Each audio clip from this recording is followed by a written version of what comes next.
તો બધા મિત્રોને હર હર મહાદેવ. આ શું કહેવાય, કાશી વિશ્વનાથ યાત્રાનો આજ આપણે છે બીજો દિવસ ને અત્યારે આપણે ગંગા ઘાટ ઉપર આવ્યા છે. આજ તમને એક મસ્ત મંદિર દેખાડવાનું છું, જે શું કહેવાય મણિકર્ણિકા ઘાટની બાજુમાં આવેલું છે.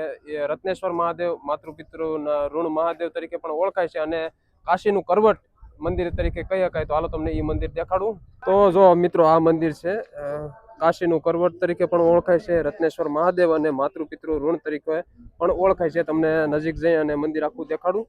અને શું કે 9 ડિગ્રી મંદિર નમી ગયેલું છે. તો તમને આનો ઇતિહાસ પણ કે અને આ જોઈ તમને નજીકથી આખું દેખાડું મંદિર, એટલે તમને ખ્યાલ આવે. જો આ પાછળનો ભાગ છે આખો શું કહેવાય જમીનમાં ધસી ગયેલો છે.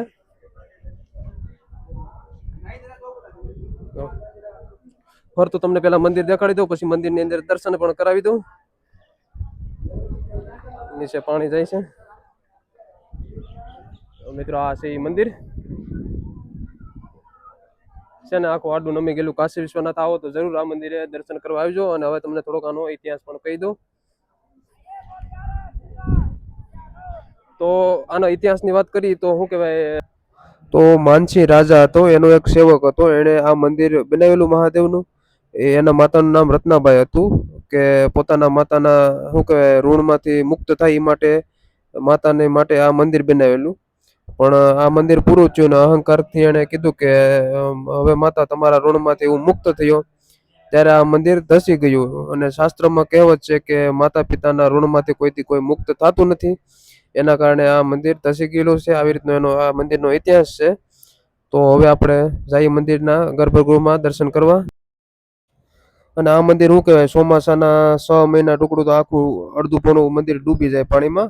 અને આ ઉનાળામાં જ 3-4 મહિના પૂરતું આ મંદિર બારું આવે છે. બાકી ગર્ભગૃહમાં બધે પાણી જ હોય છે.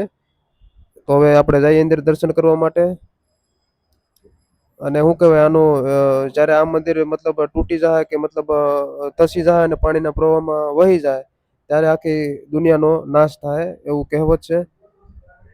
તો હવે તમને મહાદેવના દર્શન કરાવું. ફોન તો લઈ જવા દે છે અંદર.